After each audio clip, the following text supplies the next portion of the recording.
Senior నటులు legendary actor Mohan Babu గారి ఇంట్లో జరిగిన వివాదం పూర్తిగా ఇప్పుడు టాక్ ఆఫ్ ద టౌన్ అయిపోయింది. అందరూ కూడా ప్రెస్ మీట్లు పెట్టి ఉద్వేగంగా వారి వర్షన్ చెప్పుకునే ప్రయత్నం చేస్తున్నారు. మోహన్ బాబు గారి ఇంట్లో ఎందుకు ఇలా జరిగింది?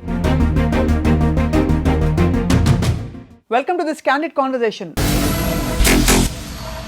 రాజులకు కూడా కష్టాలు వస్తాయా అంటే మనకి చాలా కథల్లో మనం విన్నాం. అనేక మంది సంతానం ఉండే రాజుల రాజ్యాల విషయంలో, ఆస్తుల పంపకాల విషయంలో మనం ఎన్నెన్నో ఎగ్జాంపుల్స్ వింటూ ఉంటాం.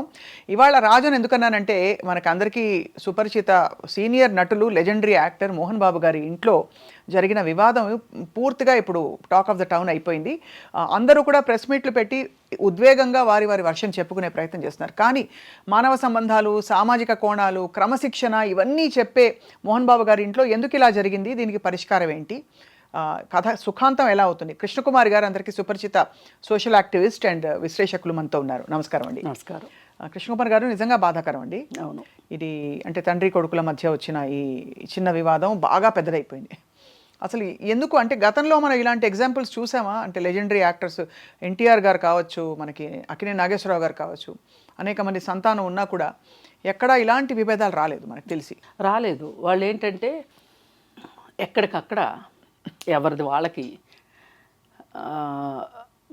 కనెక్టింగ్గా పెట్టకుండా, కంబైన్డ్ ప్రాపర్టీస్ పెట్టకుండా ఎవరిది వాళ్ళకి ఇచ్చేశారు. సో ఎవరి దాంట్లో ఎవరు ఇన్వాల్వ్ అవ్వాల్సిన అవసరం లేదు. ఒక అన్నపూర్ణ స్టూడియో గురించి చెప్పుకుంటారు, అది అందరికీ ఉంది వాటా అని అందరూ కలిసి దాన్ని విడదీయలేరు. కాబట్టి అందుకే ఎన్టీఆర్ గారు చిన్న చిన్న స్టూడియోలు కట్టి అంటే ఏదో చేశారు. ఎవరు మాట్లాడరు. అందరికీ అలా కుదరదు. అందరికీ ఎందుకు కుదరదు అంటే జీవితం చాలా తత్వభరితమైంది. ఎంత ఉద్వేగభరితమైందో అంత తత్వభరితమైంది కూడా. ఉద్వేగం ఎక్కువైనా ప్రాబ్లమే, తత్వం ఎక్కువైనా ప్రాబ్లమే. ఇప్పుడు చిన్న వయసులో తత్వం వచ్చిందనుకోండి, చేయాల్సినవి చేయరు. వయసు పెరిగిన తర్వాత ఉద్వేగం ఎక్కువైంది అనుకోండి, మనశ్శాంతి ఉండదు. అవును, మోహన్ బాబు గారి విషయంలో ఇదే జరిగింది. సింపుల్గా మాట్లాడుకుంటే, ఇందాక మీరు చాలా చెప్పారు అందరి తీర్పులు ఏవేవో ఆయన ఎక్కడైనా వివాదాలు వస్తే పరిష్కరించేటట్లు. అవును, నిజమే. అందరికీ శకునం చెప్పే బల్లి కుడితిలోనే పడుతుంది. అలానే అయ్యింది. ఎందుకు ఇలా జరిగింది అని మనం కొంచెం విశ్లేషించుకుంటే, ఏ మనిషి అయినా సరే 60 సంవత్సరాలు లేదంటే మ్యాక్సిమం 65 సంవత్సరాల లోపు తనకున్న ఆర్థిక బంధనాలని తెంచుకోవాలి. అది మనకి పురాణాలు కూడా, ఇతిహాసాలు కూడా చెప్తున్నాయి. చెప్పారు, చేశారు కూడా వాళ్ళు. ఎందుకు అంటున్నానంటే, కొందరు రాజులను చూసిన తర్వాత ఈ బుద్ధి రావాలి మనకి. ఇప్పుడు తండ్రి ఎప్పుడు సస్తాడా, నేను ఎప్పుడు రాజు అవ్వాలా అని కొడుకులు చూశారు. గమనించి ఉంటారు మీరు. సాక్షాత్తు తండ్రిని చంపించిన కొడుకులు కూడా ఉన్నారు. అలాగే పెద్ద కొడుకే రాజ్యం ఇవ్వాలి, చిన్న కొడుకులు అలా ఉండాలి అన్న సందర్భంలో కైకేయి నా కొడుకునే రాజుని చెయ్యాలి అని అడిగింది అని చూపించారు. ఇట్లాంటి వాద సంవాదాలు లేకుండా ఇవాళ రాజులు పోయారు, రాజ్యాలు పోయినాయి, రాణులు పోయారు, కానీ సంస్థానాలు మిగిలిపోయినాయి. ఎక్కడెప్పుడు ఒక్కొక్కళ్ళు కష్టపడ్డారా, చెమటోడ్చారా, రక్తం ధారపోసారా, ఎవరి కడుపన్నా కొట్టారా తెలియదు, కానీ ఇవాళ సంస్థానాలుగా సంపదలు పోగుపడుతున్నాయి. అవును, ఈ పోగుబడిన సంపదని ఈజీగా పంచి ఉన్న ముగ్గురుకో నలుగురికో పిల్లలకి పంచి కొంత తను అట్టి పెట్టుకుని తన జాగ్రత్త కోసం చెయ్యాలి అని తల్లిదండ్రులు అనుకోవట్లా. భార్యకి బొడ్లో తాళాలు భార్యకే ఉండాలి, లాకర్ తాళాలు భర్త దగ్గరే ఉండాలి. ఈ మనస్తత్వం ఉండటం వల్ల ఏం జరుగుతుంది అంటే పిల్లలకి విపరీతమైన కాంక్ష పెరిగిపోతుంది. నేనే ఎక్కువ తీసుకోవాలి. ఇప్పుడు పంచి ఇచ్చారనుకోండి, వాడికి వెళ్ళిపోయాక దాని మీద మనకు మనసు ఉండదు. కానీ ఇవి పంచినట్టే కదా ఇంచుమించు. అసలు ఈ విషయంలో చూస్తే ఏమో తెలియదండి. పంచలేదని కొంతమంది అంటారు, పంచారని కొంతమంది అంటారు. మరి పంచితే ఇంకెందుకు? ఇప్పుడు మనోజ్ అక్కడ ఎక్కువ పెత్తనం జరిగిపోతుంది, విష్ణు అక్కడ ఎక్కువ పెత్తనం చేస్తున్నాడు అనే మాట ఎందుకు వస్తుంది? విష్ణు మరి మనోజ్ ఎందుకు మాట్లాడతాడు? నాకు అర్థమైనంతలో పంచలేదు. పైగా ఆయన తన అజమాయిషీ కిందనే ఉండాలి అనుకున్నట్లు ఉన్నాడు. ఇప్పుడు విష్ణు కూడా అదే చెప్తున్నాడు, నాన్నగారు ఉన్నంత వరకు కదిలించడానికి వీల్లేదు, ఈ నాన్నగారు ఉన్నంత వరకు కదిలించడానికి వీల్లేదు అంటే ఈ లోపు వీళ్ళు తిండి తినకుండా సావాలా? మనలో మాట. అంటే ఆస్తులు ఉండేది ఎందుకండి? ఎంజాయ్ చేయడానికి, అంటే కరిగించుకుని తినమని కాదు నా ఉద్దేశం. అవి మనకు ఉన్నాయన్నే దన్ను ఉండాలి, అవసరమైతే వాడుకోవడానికి కూడా పనికి రావాలి. అసలు డబ్బు అంటే ఏంటి? ఒక ఇంధనం. మన కారులో పెట్రోల్ అయింది, కారు నడుస్తుందా? కారు దాకా వెళ్ళొద్దండి. మన పొట్టలో బ్రేక్ఫాస్ట్ పడకపోతే లంచ్కి ఎంత వెంపర్లాడతాము. అంటే ఇప్పుడు ఇక్కడ చూస్తే పరిస్థితి మనం స్పెసిఫిక్ గా మాట్లాడుకుంటే ముగ్గురు బయటికి రాలేదు, ఒకరే బయటకు వచ్చి అన్నారు. అంటే ఒకరికి ఇవ్వక ఇద్దరికి ఇచ్చారనా? ఎందుకంటే వాళ్ళిద్దరూ అనుభవిస్తున్నారు. అయితే కొత్త కోడలు వచ్చిన తర్వాత బహుశా తనకి జరగవలసినంత మర్యాద ఇంట్లో జరగలేదని చెప్పి విడిగా వెళ్ళిపోదాం అనుకున్నారా మనోజ్ గారు? అంటే పెళ్ళికి ముందే వీళ్ళిద్దరికి ఏదో ఒక విషయంగా బయటే ఉన్నారు వాళ్ళు. అవును, బయట ఉంటే జూబ్లీ హిల్స్లో ఎక్కడో ఉండేవాళ్ళు వాళ్ళు. నేను వాళ్ళిద్దరిని కూడా నాకు కొంచెం పరిచయం ఉంది వాళ్ళిద్దరితో, భార్యాభర్త ఇద్దరితో, మనోజ్ వైఫ్ తోటి. చాలా హ్యాపీగా ఉన్నారు వాళ్ళు, మంచిగా లైఫ్ లీడ్ చేస్తున్నారు. అమ్మాయి ప్రెగ్నెంట్ అయింది. మరి బంధుమిత్రులు ఇచ్చిన సలహా మేరకు ఆ అమ్మాయికి తల్లిదండ్రులు లేరు, మీ తల్లిదండ్రులు ఒంటరిగా ఉంటున్నారు, అన్న చూస్తే దుబాయ్ వెళ్ళిపోయాడు, అక్క చూస్తే బొంబాయి వెళ్ళిపోయింది, నువ్వు కొంచెం ఉండొచ్చు కదా అని సలహా ఇచ్చారు. నా భార్య కూడా ఒప్పుకుంది. అందుకని మేము అక్కడికి వెళ్ళాము, అక్కడ ఉన్నాము. అంతకుముందు కూడా అక్కడే ఉండేవాడు, పెళ్ళికి ముందు ఆ ఇంట్లోనే ఉండేవాడు. పెళ్లి తర్వాత మరి విడిగా ఉండాలనా లేకపోతే మోహన్ బాబు నా దగ్గర వద్దన్నాడా ఏదో కానీ వాళ్ళు బయట ఉన్నారు కొన్నాళ్ళు, కానీ మళ్ళీ వచ్చారు, ఇక్కడే ఉన్నారు. ఏది ఏమైనా మౌనికా రెడ్డిని అంత యాక్సెప్ట్ చేయలేదనేది మటుకు వాస్తవం.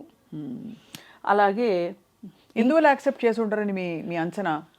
అంటే ఇది రాజకీయ మొదటి భార్య, మనోజ్ మొదటి భార్య విష్ణు భార్య తాలూకు చుట్టాలమ్మాయి. ఆ అమ్మాయికి విడాకులు ఇచ్చే విషయంలోనే మోహన్ బాబుకి ఇష్టం లేదు. అవును, విడాకులు ఇవ్వద్దు అని చెప్పి పరువు పోతుందనో లేకపోతే ఇంకోటో ఆయన ఒక భార్య చనిపోతే ఇంకొక భార్యను చేసుకున్న అనుభవం వల్ల కానీ ఏదన్నా కానీ వద్దు అని చెప్పాడు. ఈ అబ్బాయి కాదు అని విడాకులు ఇచ్చాడు. వాళ్ళకేమి మనస్పర్ధలు ఉన్నాయో ఎవరికి ప్రపంచానికి చెప్పాల్సిన అవసరం లేదు. నన్ను అడిగితే ఇవి వ్యక్తిగత విషయాలండి. అసలు ఇవి ఇంత రాద్ధాంతం అవ్వడం కూడా నాకు ఎందుకో మనస్కరించట్లేదు. ఎందుకంటే ఏ ఇంట్లో లేవు గొడవలు, అంతే కదా. అయితే సరే ఆ సందర్భంలో అసలు వీళ్ళ పెళ్ళికే ఒప్పుకోకపోతే లక్ష్మియే ఎన్ని రోజులు ఇష్టపడ్డ అమ్మాయిని పెళ్లి చేయకుండా అలా ఉంచుతాము అని చెప్పి తనే ముందుకు పడి పెళ్లి చేసింది. ఆ పెళ్లిలో కూడా మీరు గమనిస్తే విష్ణు ఎంత చుట్టం చూపుగా వచ్చాడంటే చాలామంది గెస్టులు వచ్చాక వచ్చి చాలామంది గెస్టులు వెళ్ళకముందే వెళ్ళిపోయాడు. జస్ట్ అంటే ఇది ఎందుకు చేశాడు అంటే విష్ణు తెలివితేటలు ఇలానే ఉంటాయి. నా తండ్రికి ఇష్టం లేదు కాబట్టి నాకు కూడా ఇష్టం లేదు. అది తెలివితేటలను ఎందుకు అనుకోవాలి? అది ధర్మం అనుకోవచ్చు కదండి. ధర్మం కాదు. లక్ష్మి ఎందుకు చేయలేదు ఆ పని? మరి అలా కాదు, ఇప్పుడు లక్ష్మి ఎందుకు చేయలేదు చెప్పండి. కుటుంబం ఉంది, మరి లక్ష్మి కూడా అలాగే ఉండొచ్చు కదా. కాదు, లక్ష్మి ధైర్యంగా నాకు చెల్లుబాటు అయిపోతుంది నేను ఏం చేసినా అనే ఒక ధైర్యంతో ముందుకొచ్చి ఆడపిల్ల కాబట్టి కొంచెం ఇంటమ్మాయి కాబట్టి తను అన్ని చక్కబెట్టే ప్రయత్నం చేసింది. ఆడపిల్ల టిపికల్గా చేసేది అంటే అందరినీ కలపాలని.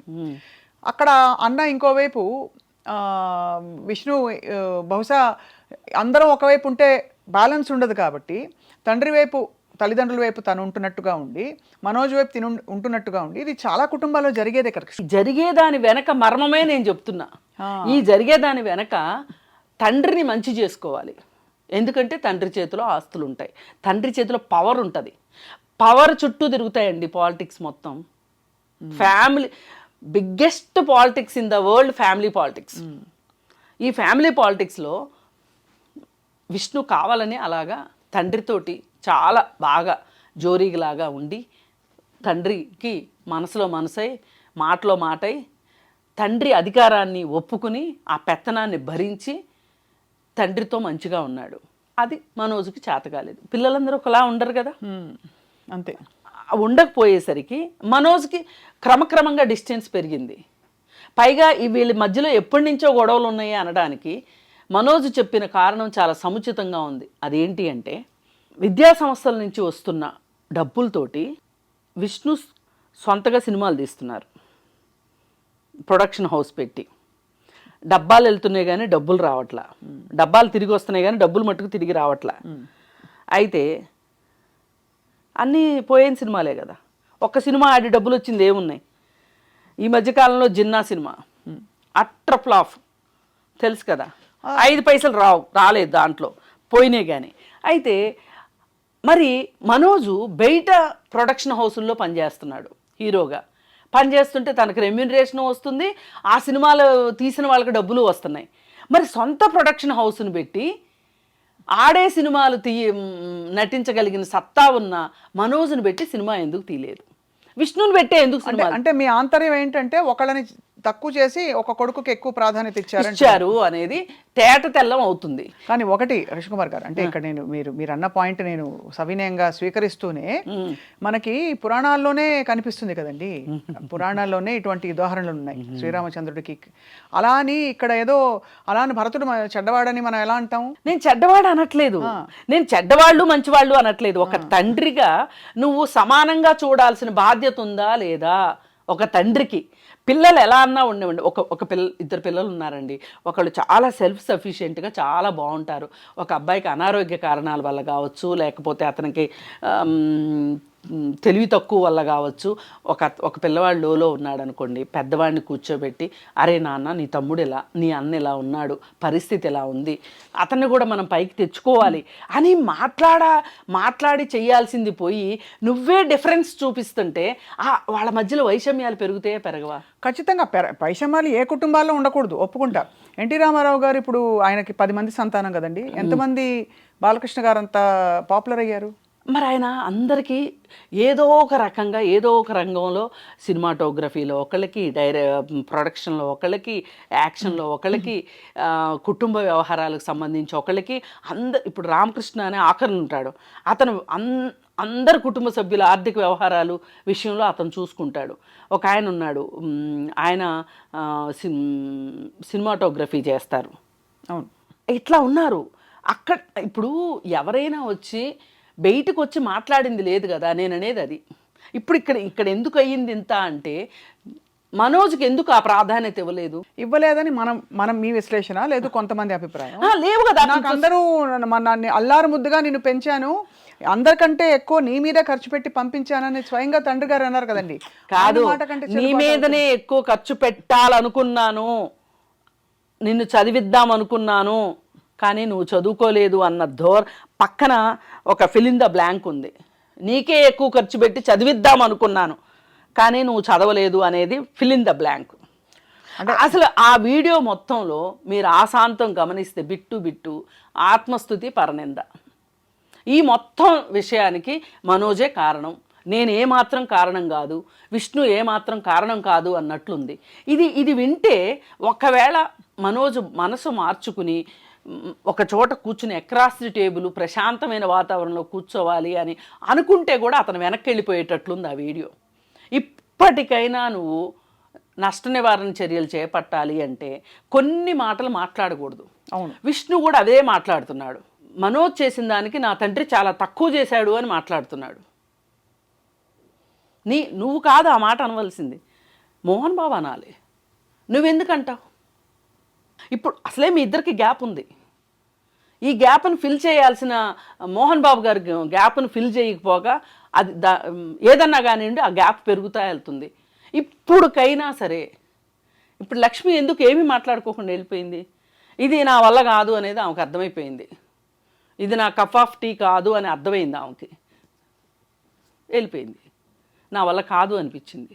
గతంలో పరిష్కరించిన తనే పెళ్లి విషయం అప్పుడు, ఇప్పుడు ఈసారి తను ఏమి ఇంకా కుదరని పని అని వైదొలగడం అది ఓకే అంటే ఎవరి బాగోగులు. కానీ ఇతను వచ్చిన దగ్గర నుంచి ఇంకొంచెం ఎక్కువ రాజుకుంటుంది తప్పితే ఇతను ఇచ్చే స్టేట్మెంట్ల వల్ల విష్ణు గారు ఇచ్చే విష్ణు ఏది ఏమైనా ఇది మా కుటుంబ వ్యవహారం, మేము తేల్చుకుంటాము అంతే కదండి అనేసేసి ఊరుకుంటే బాగుంటుంది.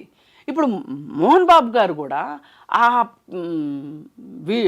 ఆడియో రికార్డు పంపించిన దాంట్లో ఎక్కడా కూడా ఆయన ఒక్క తగ్గమని నేను అనట్లా, కానీ కోపంలో ఉన్న కొడుకుని మచ్చిక చేసుకోవాల్సిన అవసరం అయితే తల్లిదండ్రులకు ఉంటుందండి. అది ఏ వయసు అయినా కానివ్వండి, అది తల్లిదండ్రులకు మాత్రమే తెలిసిన విద్య. అది అంటే ఒక వయసు అయ్యాక కృష్ణకుమారి గారు తల్లిదండ్రులే పిల్లలు ఈడొచ్చిన పిల్లలు చెట్టంత కొడుకుని ఊరికే అంటారండి. అవును, అవును. కొడుకులు పెద్ద అయ్యాక కొడుకులు కావచ్చు, కూతుర్లు కావచ్చు, ఇవాళ రోజుల్లో వాళ్ళ జీవితాలు బాగోగులు వాళ్ళు చూసుకుంటూ ఎక్కువ అందులో మనకి చట్టపరంగా చూసినా కూడా కష్టపడి సంపాదించిన ఒక ఆస్తిలో, కష్టార్జితంతో సంపాదించిన ఆస్తి ఎవరికి కావాలంటే వాళ్ళు ఇచ్చుకోవచ్చు. అవును, అది ఉంది చట్టపరంగా చూస్తే. ఇక సామాజిక సోషల్ నైసిటీస్ అంటారా, ఎవరి బాధ్యతలు వాళ్ళు తెలుసుకోవాలి. ఎవరి దారి వాళ్ళు వెళ్ళినప్పుడు ఖచ్చితంగా దాని పర్యవసానాలు కూడా అదే విధంగా ఉంటాయని అర్థం చేసుకోవాలి కదా. అట్లా కాదు, మోహన్ బాబు గారిని అనమనండి, ఈ ఆస్తి నేను సంపాదించాను, నా ఇష్టం వచ్చినట్టు చేసుకుంటాను, పిల్లికో కుక్కకో పెట్టుకుంటాను అనే మాట అనమనండి. ఆ మాట అంటే జనాలు ఏమనుకుంటారో, కొడుకును కాదని ఊరోళ్ళకి ఇస్తావా అంటారు. ఇప్పుడు రతన్ టాటా సొసైటీకి చేశారు, అలాగే అజిం ప్రేమ్జీ చేశారు, శివనాడార్ చేశారు, ఇంకా చాలామంది ఉన్నారు చేస్తున్న వాళ్ళు, ప్రపంచవ్యాప్తంగా చేస్తున్న వాళ్ళు కూడా ఉన్నారు. కానీ వీళ్ళందరూ ఏం చేస్తారు అంటే, వాళ్ళకి పిల్లలు అంటూ ఉంటే వాళ్ళకి ఇవ్వదలుచుకున్నది వాళ్ళకి ఇచ్చేసేసి తను పెట్టుకున్న దాన్ని ఇలాంటి ఫిలాంథ్రఫీకి వాడతారు. అలా చేస్తారు. కానీ అసలు మీకు నేను ఏమి ఇవ్వను, నేను మొత్తం కుక్కకో పిల్లికో పెట్టుకుంటాను అని మట్టుకు అనరు. ఎందుకంటే అరే కన్నాడు కదా, సంపాదించాడు కదా, పిల్లలకి ఇవ్వాల్సిన బాధ్యత లేదా అంటారని చెప్పి పిల్లలకి ఇవ్వడానికే మొగ్గు చూపుతారు. తల్లిదండ్రులను చూసుకొని పిల్లలకు కూడా తల్లులు ఆస్తులు ఇస్తున్న రోజులు ఇవి. ఎందుకు అంటే సమాజానికి భయపడి, సమాజం ఏమనుకుంటుందో అని భయపడి. ఆ మాట మట్టుకు మోహన్ బాబు గారు అనడు, ఎందుకంటే మళ్ళీ ఈ చెడ్డ పేరు ఎక్కడొస్తుందోనని. కానీ పిల్లల ముగ్గురిని సమానంగా చూసే విషయంలో, ఆస్తి పంచే విషయంలో కానీ, ప్రేమాభిమానాల విషయంలో కానీ ఎక్కడో ఒక ఇంబ్యాలెన్స్ అయితే ఆ ఇంట్లో నడిచింది అనేది అర్థమవుతుంది. పైగా ఇంకొకటి, అన్నిటికన్నా చాలా ప్రమాదకరమైన వ్యాఖ్య విష్ణు చేసింది. ఏ వినయ్ వల్ల అయితే ప్రాబ్లమ్స్ వస్తున్నాయి అని మనోజ్ అన్నాడో అతని గురించి మంచి సర్టిఫికెట్ ఇచ్చాడు. ఇది మనోజు ఏదైనా ఒక మనసు మార్చుకుని, సరే మా అన్నయ్య, సరే మా నాన్న నాకు అన్యాయం జరిగినా నేను సరిపెట్టుకుంటాను అనే ఉద్దేశంలోకి మనోజు వద్దాము అనుకున్నా కానీ ఇలాంటి డేంజరస్ స్టేట్మెంట్స్ వల్ల అతను ఇంకాస్త గట్టిపడతాడు తప్పితే మెత్తపడడు. నో ఖచ్చితంగా ఏదేమైనా కృష్ణకుమార్ గారు, ఇప్పుడు రూల్స్, చట్టం, అలాగే న్యాయ వ్యవస్థ ఇవన్నీ ఇంకోవైపు, సామాజిక బాగోగులు, మంచి చెడులు అన్నది అది వేరే అవుతుంటుంది. మీ కోణంలో ఉండేది ఒక కోణం ఉంటుంది. నేనేమంటున్నానంటే, ఇప్పుడు వినయ్ అనే అతను అవుట్ సైడర్, ఎవరెన్ని మాట్లాడుకున్నా మనము అవుట్ సైడర్స్మి. అవును కదా, మరి అలాంటప్పుడు వినయ్ని వెనకేసుకురావడం ఏంటంటారు? వినయ్ని వెనకేసుకొస్తే అసలు మనోజ్ వ్యతిరేకిస్తుందే ఈ వినయ్ని. ఇది కొంచెం గ్యాస్ లైటింగ్ అవ్వదు? ఇప్పుడు మనం ఇవాళ ఏ పరిస్థితిలో ఉంది ఆ కుటుంబం, ఎవరైనా సరే తగ్గి అసలు ముందు ప్రపంచానికి వార్తలను ఇవ్వడం మానేయాలి అనే ఒక పరిస్థితిలో ఇవాళ ఆ కుటుంబం ఉంది. నేనైతే ఈ విషయానికి మటుకు చాలా బాధపడుతున్నా. ఎందుకంటే ఏ ఇంట్లో గొడవలు లేవు, అందరిళ్లలోనూ గొడవలు ఉన్నాయి. కానీ ఇలా మొత్తం మీడియాకి ఎక్కుతున్నాయా? ఒక సెలబ్రిటీ అనే హోదా ఎంత ముళ్ళ కిరీటమో ఇప్పుడు అర్థమవుతుంది. అవును, మరి ఈ పరిస్థితుల్లో దీని నుంచి ఎంత త్వరగా బయటపడాలి అనే ఒక ఆతృత ఉండాలి. ఇంకా గొడవలు పెంచుకుందాం అనే దానికన్నా ఎంత తొందరగా, అసలు ఇప్పుడు వినయ్ అతను ఒక ఎంప్లాయీ, అంతకంటే అతని గురించి కామెంట్ చేయడానికి లేదు అని ఉంటే అయిపోయిండేది. అంతే కదా. అలా అనకుండా ఏ మనోజు ఎవరి గురించి అయితే మాట్లాడుతున్నాడో అతను నువ్వు వెనకేసుకొస్తున్నావు అంటే అతను నువ్వు ఒకటే అనే కదా అర్థం. అవును, నేనేమంటున్నానంటే కుటుంబ వ్యవస్థని కాపాడుకోవటం కానీ, కుటుంబాలని కాపాడుకోవటం కానీ చాలా కష్టతరమైన విషయం. ఒక బిజినెస్ని విజయవంతంగా నడపచ్చు, కానీ ఒక కుటుంబాన్ని విజయవంతంగా నడపటం చాలా కష్టం. ఎందుకు అంటే వాళ్ళ ఒక బిజినెస్లో బయట వ్యక్తులు ఉంటారు, వాళ్ళతో మనకి ఏ విధమైన అటాచ్మెంట్స్ కానీ ఏ విధమైన ఎక్స్పెక్టేషన్స్ ఉండవు, భావోద్వేగాలు ఉండవు. కానీ కుటుంబం అనేసరికి ఇవన్నీ ఉంటాయి, భావోద్వేగాలు ఉంటాయి. వీటిని కాపాడుకోవాలి అంటే హ్యాండిల్ విత్ కేర్ ఉండాల్సిందే. తప్పకుండా హ్యాండిల్ విత్ కేర్. కానీ ఏదేమైనానండి ఎవరి కోణం వారిది కృష్ణకుమారి గారు. ఇందులో మీరు చెప్పిన కోణాలు కొన్ని కరెక్టే అయినప్పటికీ ఇక్కడ ఏంటంటే విషయం, ఇది చాలా సున్నితమైన విషయం. అల్టిమేట్గా వాళ్ళందరూ కలుస్తారు. కలవాలి కూడా. మనం ఎంత కామెంటరీ ఇచ్చినా కూడా కలవాలి, కలుస్తారని ఆశిస్తాం కదండి.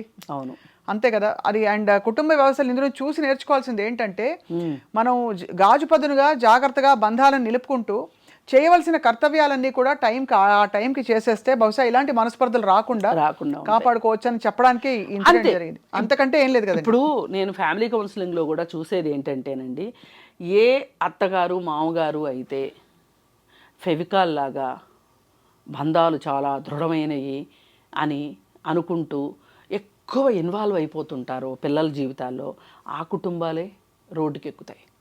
ఎవరైతే నా పాత్ర అయిపోయింది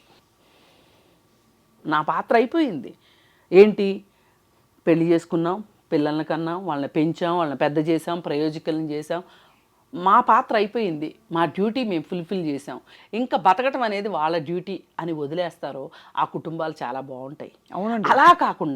అలా కాకుండా అన్నీ మళ్ళీ ఇంకా నేనే ఉండాలి, నా పిల్లలు అనే ఒక మనస్తత్వం ఇలాంటి కుంపట్లు చేస్తాయి. అందుకే నేను మొదటి నుంచి నాకు ఖలీల్ జిబ్రాన్ అంటే చాలా ఇష్టం. ఆయన సూక్తి ఒకటి ఉంటుంది, పిల్లలు నీలో నుంచే వస్తారు కానీ నీ వాళ్ళు కాదు. అది మనం ఎంత బాగా అర్థం చేసుకుంటే మన జీవితాలు అంత బాగుంటాయి. నాకు పిల్లలు ఉన్నారు, నేనైతే అదే పాటిస్తా. నేనే కన్నా, నేనే పాలిచ్చాను, ప్రసవ వేదన పెట్టి కన్నాను. కానీ ఎంతవరకు ఒక పాయింట్ అయ్యాక నీ రెక్కలు నీకు వచ్చాయి, నువ్వు ఎగురు, నీ జీవితం చూసుకో అని. అందుకే పిల్లలు కూడానండి అదే ఒక స్వావలంబన చూపిస్తే తల్లిదండ్రులకు కూడా ఒకలాంటి తృప్తి అండి. ఇక్కడ నిజంగానే మీరు అన్నట్టు మీ పాయింట్ అర్థం చేసుకున్నాను కృష్ణకుమార్ గారు. తప్పకుండా ఈ సమస్య పోయి ఈ విషయం వాళ్ళది. అసలు ఇంకొకటి అండి, జీవజాలం మొత్తంలో కూడా అతి ఎక్కువ కాలం తల్లిదండ్రుల మీద ఆధారపడేది మనుషులే. జీవితకాలము మనుషులకే ఎక్కువ. పాయింట్. అవును, మనుషులకే ఎక్కువ.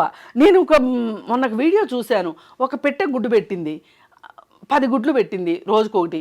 10 గుడ్లు అయిన తర్వాత పిల్లలు వచ్చేసినాయి. పిల్లలకు ఆహారం అవసరమైంది అనుకున్నప్పుడు ఎక్కడికో ఎగిరెళ్ళి ఆహారం తీసుకొచ్చింది, పెట్టింది. 4-5 రోజులు పోయిన తర్వాత ఇవి ఆహారం సంపాదించుకోవడం మొదలెట్టాయి. ఆ తల్లి మళ్ళీ అంతర్ధానం అయిపోయింది. మరి గూడు ఇరుకయిందని వెళ్ళిందా, లేకపోతే ఇది ఇంతే సృష్టి అనుకుని వెళ్ళిందో తెలియదు, కానీ అయిపోయింది.